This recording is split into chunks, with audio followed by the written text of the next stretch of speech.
Hello friends, आज हम बात करेंगे यूरोफ्लोमेट्री टेस्ट के बारे में। यूरोफ्लोमेट्री टेस्ट क्या होता है और इसको कैसे करते हैं इसके बारे में जानेंगे।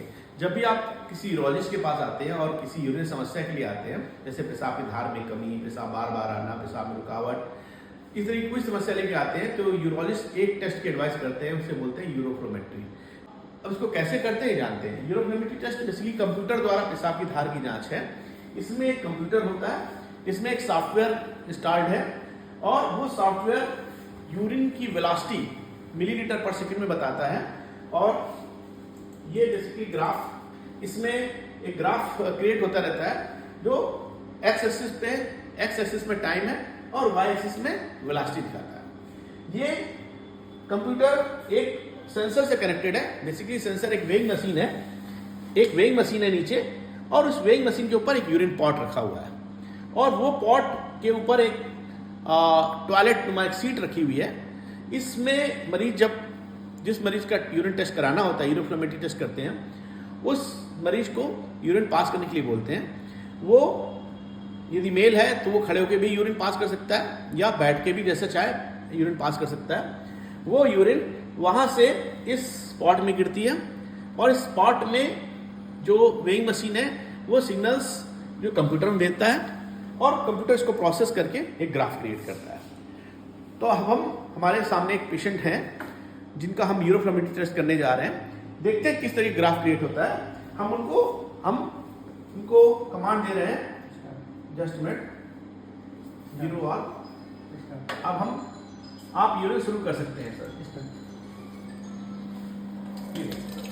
ये देखिए, ये ग्राफ यूरिन का फ्लो का ग्राफ है जो करीब 27 ml पर सेकेंड तक पहुंचा। इसके बाद 18 ml पर, और यहाँ पर ये दिखाई दे रहा है एक समय में यूरिन कितना हुआ है। 227 ml 237 ml यूरिन जा चुका है, कितना यूरिन बाहर आ चुका है। और ये ग्राफ बता रहा है यूरिन का वेलोसिटी। ये 18 ml पे चल रहा है अभी। ये ग्राफ समय के साथ यूरिन का वेलोसिटी है मिलीलीटर पर सेकेंड में, और यहाँ पर वाइडेड वॉल्यूम आ रहा है, यानी कितना यूरिन अभी तक पास किया गया है। 428 ml, 450 ml, 453 ml। अब यूरिन इनका हो चुका है, कंप्लीट यूरिन हो चुका है। इसको हम स्टॉप कर देते हैं।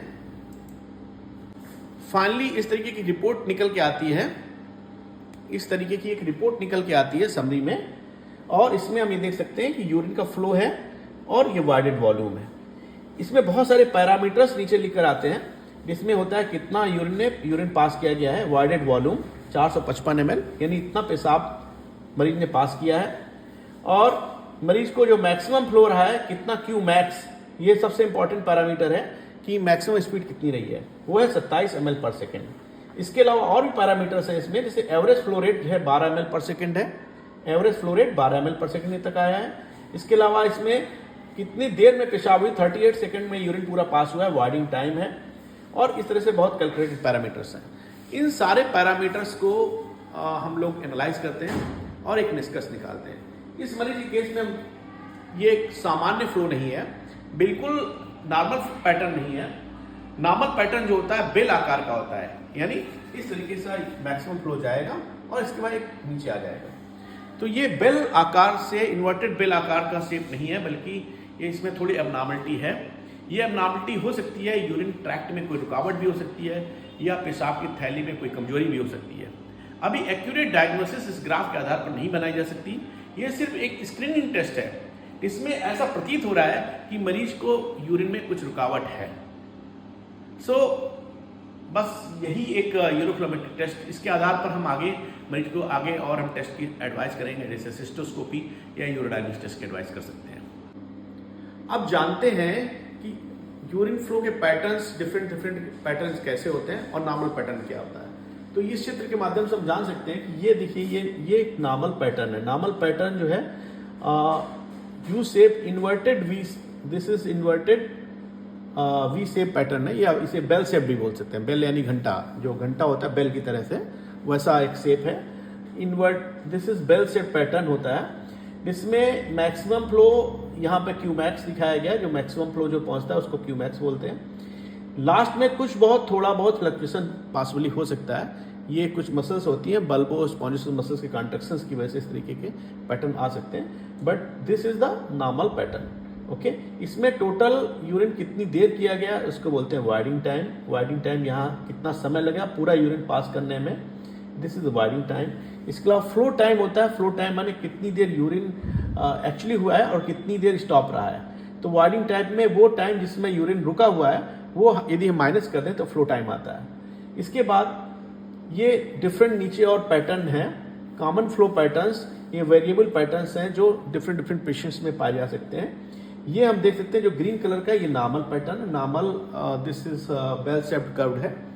इसके अलावा कुछ पेशेंट में बहुत ज़्यादा फ्लो होता है और उनको सुपरवाइडर बोलते हैं। इस तरह से बहुत कम समय में बहुत ज़्यादा फ्लो क्रिएट हो सकता है, सुपरवाइडर्स हैं। इसके अलावा कुछ पेशेंट में इस तरीके के पैटर्न्स हो सकते हैं जिसमें यूरिन का फ्लो कम ज़्यादा हो रहा है, कम ज़्यादा हो रहा है, कभी इंटरमिटेंटली ज़्यादा हो रहा है, कभी कम हो रहा है। इस तरह से पैटर्न को बोलेंगे इंटरमिटेंट फ्लो। इसके अलावा कुछ पैटर्न्स में सिंपली ये फ्लो कम होते होते नीचे आ जाएगा, बेसलाइन टच कर जाता है। किसी में हो सकता है ये बहुत देर तक एक प्लेटू जैसा बन के रहता है, इसको बोलते हैं हम प्लेटू फ्लो बोलते हैं, यानी फ्लो एक लिमिट के बाद एक फिक्स हो जाता है और उसी स्पीड पे ही बहुत देर तक स्टेबल रहता है। इस तरीके के पैटर्न यदि आता है तो यूरेथ्रल स्ट्रक्चर की बीमारी की संभावना काफ़ी ज़्यादा होती है। इसके अलावा कुछ पेशेंट्स में इस तरह से पैटर्न भी क्रिएट होता है, इसमें यूरिन का फ्लो बहुत तो नहीं बढ़ता और बार बार बेसलाइन टच करता है। इसलिए इस तरह से पैटर्न को शॉर्ट टूथ फ्लो बोला गया है। ये बेसिकली इस तरह के पैटर्न यूजली उन मरीजों में आता है जिनमें पेशाब की थैली कमजोर होती है और वह पेट का जोर लगाकर, जिसे बोलते हैं स्ट्रेन करके पेशाब करते हैं।